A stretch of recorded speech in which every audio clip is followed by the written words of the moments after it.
নমস্কার, আমি শ্রাবন্তী। আমার বং বাংলা ন্যারেটিভস চ্যানেলে তোমাদের সবাইকে স্বাগত। কেমন আছো সবাই? আশা করি সবাই ভালো আছো, সুস্থ আছো। চারিদিকে সমস্ত ঘটনা চোখের সামনে দেখে শুনে মন খুবই ভারাক্রান্ত, কিন্তু তোমাদের কাছে তো আমাকে ঘটনা নিয়ে আসতেই হবে। তাই আজকেও একটি সংগৃহীত ঘটনা নিয়ে চলে এসেছি তোমাদের কাছে। আশা করি তোমাদের সবারই খুব ভালো লাগবে আজকের ঘটনাটি। তাহলে দেরি না করে শুরু করা যাক আজকের ঘটনা। চলো ঘুরে আসি ভয়ের দুনিয়ায়। আমার বাড়ির ঠিক উল্টো দিকেই সৌমিদির ফ্ল্যাট। সৌমিদি আমার দিদি কাম বন্ধু। আমরা একে অপরের কাছে নিজেদের সমস্ত সুখ দুঃখের কথা শেয়ার করি। সেদিন বিকেলে হঠাৎ ফোন এলো সৌমিদির। ফোনটা তুলতেই ওপাশ থেকে বলে উঠল, এখনই তৈরি হয়ে নে, একটা জায়গায় যেতে হবে। আমি এপাশ থেকে কি, কেন আর কোথায় কিছু জিজ্ঞাসা করতেই বলল, পরে সব ঘটনা খুলে বলবো, এখন সময় নেই হাতে। অতঃপর আমিও তড়িঘড়ি তৈরি হয়ে বেরিয়ে পড়লাম। সৌমিদি রাস্তায় অপেক্ষা করছিল আমার জন্য। গাড়িতে বসে জিজ্ঞাসা করলাম, কি হয়েছে, ঘটনাটা একটু বলবে? কিছুই তো বুঝতে পারছি না, কোথায় নিয়ে যাচ্ছ আর কেনই বা নিয়ে যাচ্ছ? দেখলাম মুখ চোখ থমথমে সৌমিদির। বলল, ব্যাপারটা আমিও ঠিক জানি না রে, তবে সাধারণ ব্যাপার না, কিছু তো একটা অলৌকিক ক্রিয়াকলাপ আছে, আর সেজন্যই তো তোকে নিয়ে যাচ্ছি।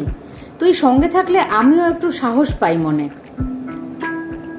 পুরো পথটাতে আমি আর কিছু জিজ্ঞাসা করতে পারলাম না। আমাদের গাড়ি এসে দাঁড়ালো শহরের কোলাহল থেকে বেশ দূরে একটা ফ্ল্যাটের সামনে। বেশ নির্জন আর শান্তিপূর্ণ জায়গা। চারিদিকে বড় বড় কিছু গাছও আছে। নির্জন শান্তিপূর্ণ জায়গা আমার ভীষণ পছন্দের। সৌমিদিকে বললাম, এ তো আমার জন্য পুরো আদর্শ জায়গা। দেখলাম সৌমিদি কিন্তু একদম নির্বিকার। অন্য সময় হলে কত কিছু বলতো, তখন শুধু বলল, ওপরে চল, তারপর বুঝবি কতটা শান্তির জায়গা। সৌমিদির কথা বলার ভঙ্গিতে এমন কিছু ছিল যে আর কথা না বাড়িয়ে লিফটের দিকে এগিয়ে গেলাম। চারতলার একটা ফ্ল্যাটের কলিং বেল বাজাতেই একজন বয়স্কা ভদ্রমহিলা দরজা খুলে সৌমিদিকে দেখে বললেন, কি অবস্থা হয়েছে দেখ তোর বোনের, এভাবে আর কতদিন চলবে? আমি তো বিন্দু বিসর্গও বুঝতে পারছিলাম না ওনাদের কথার। সৌমিদি পরিচয় করিয়ে দিল। জানলাম বয়স্কা ভদ্রমহিলা সৌমিদির মাসি। মাস 6 হলো ওনারা এই ফ্ল্যাটটা কিনেছেন, শহরের কোলাহল থেকে দূরে থাকতে। কিন্তু কে জানতো কিছু ভয়ঙ্কর ঘটনা অপেক্ষা করেছিল ওনাদের জন্য। সৌমিদির মেসোমশাই খুবই নিরীহ স্বভাবের মানুষ।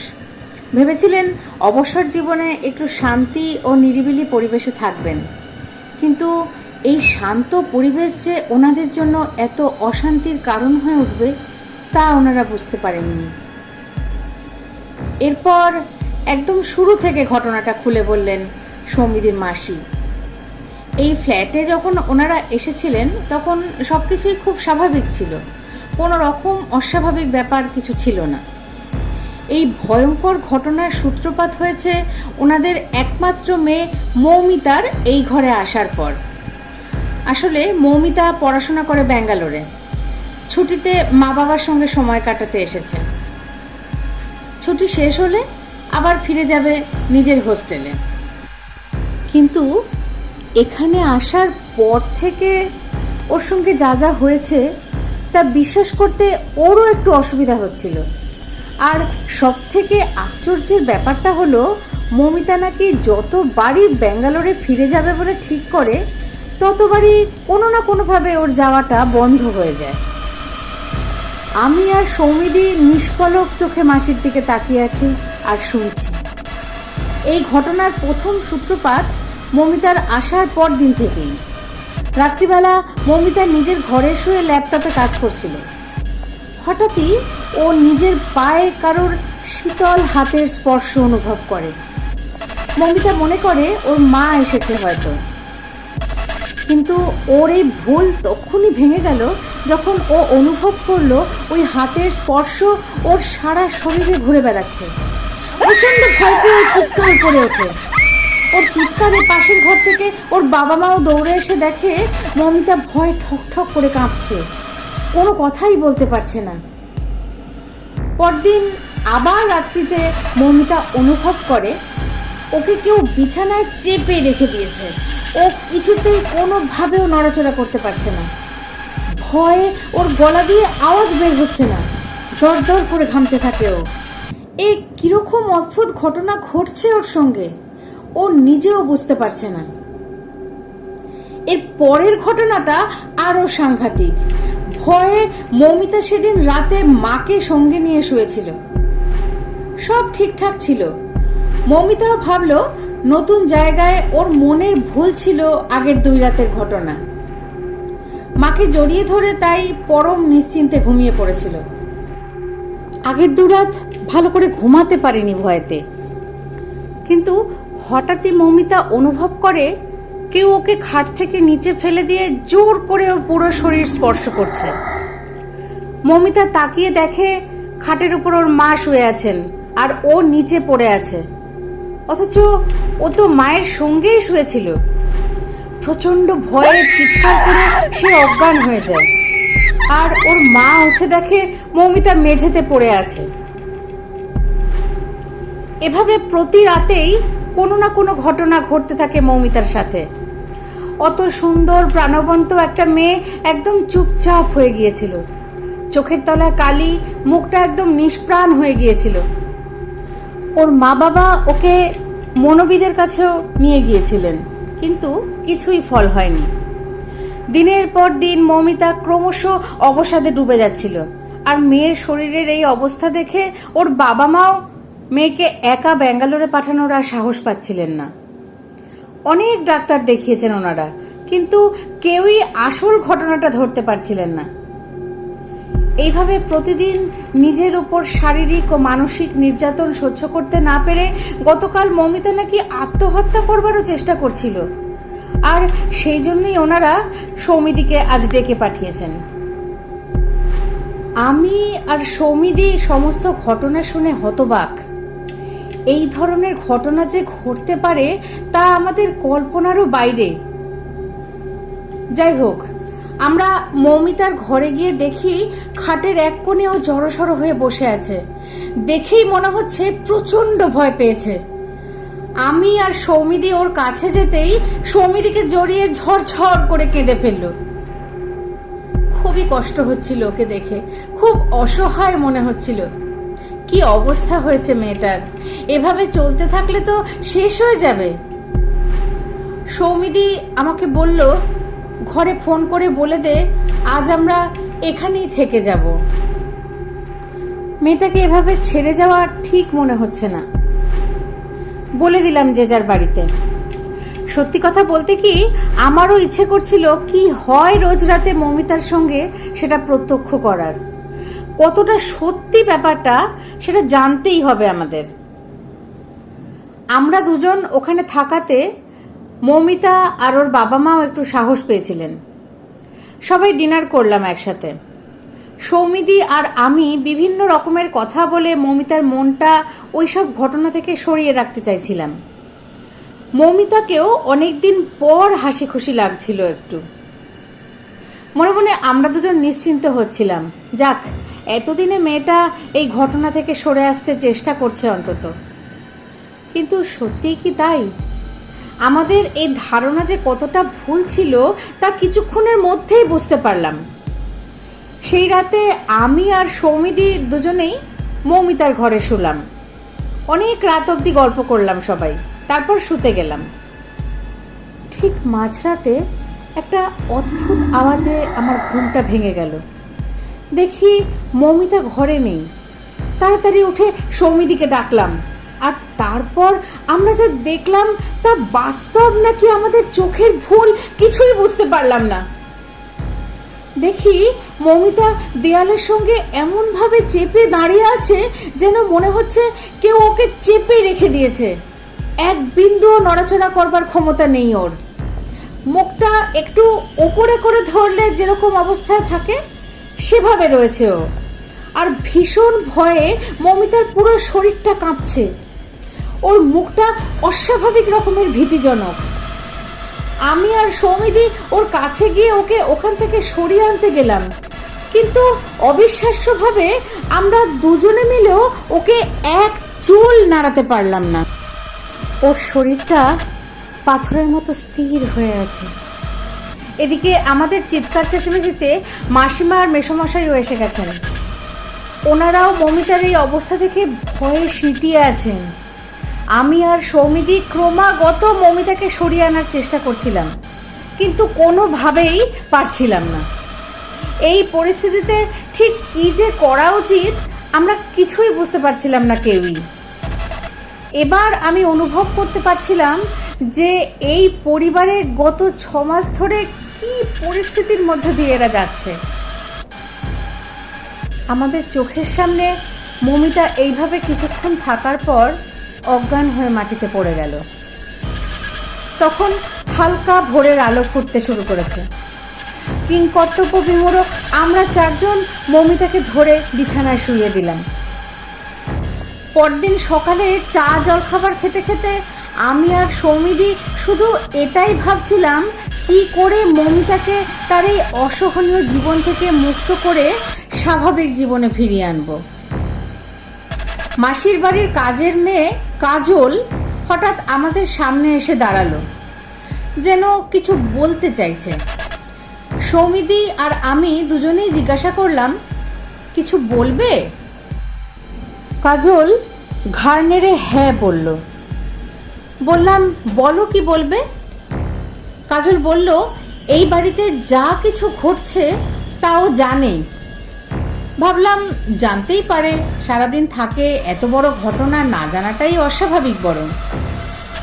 মেয়েটা বলল, দিদি তোমরা আমার সঙ্গে চলো, তোমাদের এক জায়গায় নিয়ে যাব, তোমরা তোমাদের সব প্রশ্নের উত্তর সেখানে গেলে পেয়ে যাবে। আমি আর সৌমিদি একে অপরের মুখ চাওয়াচাওয়ি করছি। তারপর দুজনেই বললাম, চলো, কোথায় নিয়ে যাবে, আমরা যেতে রাজি আছি। আসলে মৌমিতাকে এই কষ্ট থেকে যে কোনোভাবে আমরা বের করবই। কাজের মেয়েটি আমাদের হেঁটেই যেতে বলল ওর সঙ্গে। এমনিতেই নির্জন জায়গা, কোনো কোলাহল নেই, গাড়ির কোনো আওয়াজ নেই।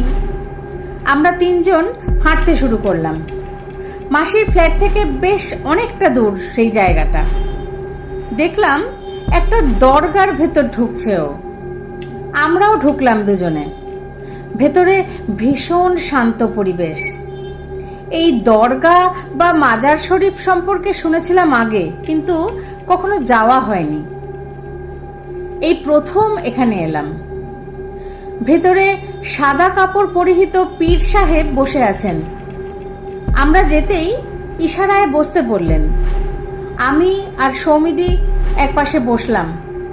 জানতে চাইলেন কেন এসেছি। সবিস্তারে সমস্ত ঘটনা আমরা জানালাম।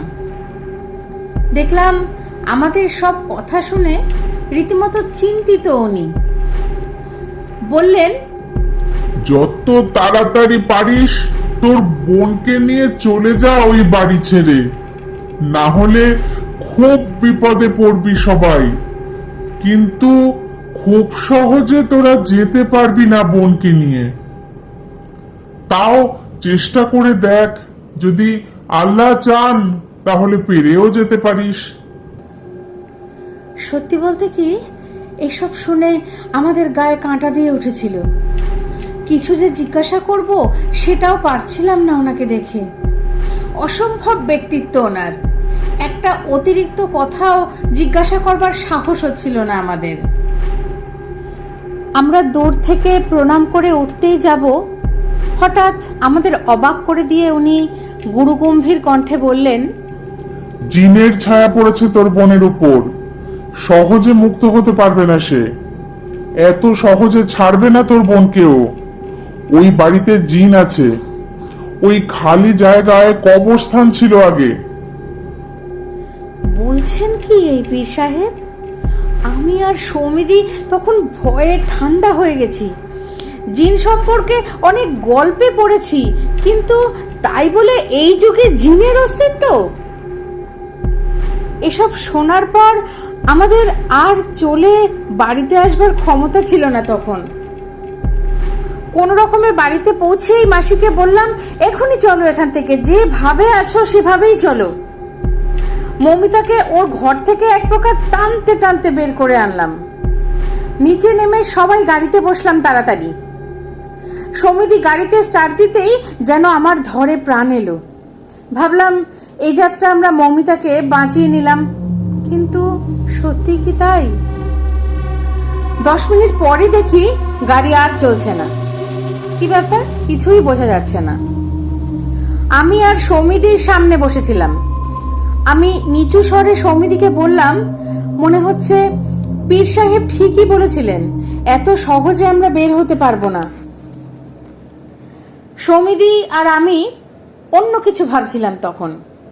দরকার হলে সারা রাত এই গাড়িতেই কাটিয়ে দেব, কিন্তু ওই ভুতুড়ে বাড়িতে ওই মেয়েকে নিয়ে আর কিছুতেই ফিরবো না আমরা। কি করব ভাবছি দুজনে। হঠাৎই আমার মাথায় এলো একটা ফোন করলে কেমন হয়। ভাবলাম একটা ফোনই করে ফেলি তাহলে। ভাবা মাত্রই আমি ফোন করলাম দিব্যেন্দু দাকে, মানে সৌমিদির স্বামীকে। ফোন করে লোকেশন জানিয়ে বললাম, এখনই চলে এসো দাদা, আমরা গাড়িতেই আছি। কিছুক্ষণের মধ্যেই দিব্যেন্দুদা হাজির গাড়ি নিয়ে। কোনো কথা না বলে মৌমিতাকে গাড়িতে তুলে আমরাও উঠলাম তাড়াতাড়ি। সৌমিদির বাড়ির সামনে যখন গাড়ি এসে দাঁড়ালো, আমার মনে হচ্ছিল যেন আমি এতক্ষণ অন্য কোনো জগতে ছিলাম। সবাইকে নিয়ে সৌমিদির ফ্ল্যাটে গেলাম। সেই রাতে মৌমিতার সঙ্গে আর কোনো রকম ঘটনা ঘটেনি। এরপর সেই ফ্ল্যাটটাকে মাসিরা পুরোপুরি ছেড়ে দেন। পরদিনের ভোরের আলো মৌমিতার জীবনেও নতুন আলোর সন্ধান এনেছিল। অন্তত ওর মুখের হাসি ও চেহারার প্রশান্তি দেখে আমাদের তাই মনে হয়েছিল। তো এই ছিল দুর্দান্ত একটি ঘটনা। আমি যেভাবে শুনেছি সেভাবেই তোমাদেরকে উপস্থাপনা করার চেষ্টা করলাম। গতদিন তোমাদের বলেছিলাম বেশ বড় একটি ঘটনা নিয়ে আসছি পরের দিন, তাই আজকের ঘটনাটি কিন্তু বেশ বড়। আমার দারুণ লেগেছে ঘটনাটি। কি মর্মান্তিক ব্যাপার, তাই না? একটি মেয়ে দুদিনের জন্য বাবা মার সাথে ছুটি কাটাতে এসে কি অসহনীয় অবস্থার মধ্যে তাকে পড়তে হয়েছিল। সত্যি আজকের যুগে দাঁড়িয়েও এসব জিনের অস্তিত্ব বিশ্বাস করতে মন থেকে কষ্ট হয়, কিন্তু হয়তো কিছু তো আছেই। তোমাদের কেমন লাগলো ঘটনাটি আমাকে প্লিজ কমেন্ট করে জানিও। তোমাদেরকে একটা রিকোয়েস্ট করি, তোমরা ঘটনা শুনছো কিন্তু কেউ সেরকমভাবে কমেন্ট করছো না। তোমাদের সবার খাতেই তো আমি মন খুলেই কথা বলি। তো আমার চ্যানেলটি নতুন, ভালো মন্দ মিলিয়েই তোমরা কমেন্ট করবে, তাহলেই তো আমি শিখতে পারবো, আরও সামনে এগিয়ে যেতে পারবো। তাই তোমরা প্লিজ আমাকে কমেন্ট করো। আর আমার ঘটনা পাঠ যদি তোমাদের ভালো লাগে তাহলে সেটা লাইক আর কমেন্ট করতে ভুলো না।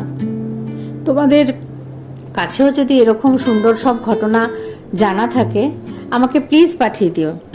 ডেসক্রিপশন বক্সে আমার ইমেল আইডি দেওয়া আছে, সেখানে তোমরা তোমাদের জানা বিভিন্ন ভৌতিক অলৌকিক ঘটনা পাঠিয়ে দিও। তাহলে সেই ঘটনা আমি বাকি সবার সাথে শেয়ার করে নিতে পারবো। তোমরা তো জানোই সোমবার আর শুক্রবার সন্ধ্যা 6টা মানেই বং বাংলা ন্যারেটিভসের তরফ থেকে দারুণ দারুণ সব ঘটনা। তাই সেই সব ঘটনার সাক্ষী থাকতে গেলে আমার চ্যানেলটিকে সাবস্ক্রাইব করে আমার পাশে থেকো। আজ তাহলে এই পর্যন্তই। সবাই খুব ভালো থেকো, সুস্থ থেকো। আবার আরেকটি ঘটনা নিয়ে চলে আসবো আগামী দিন। ধন্যবাদ।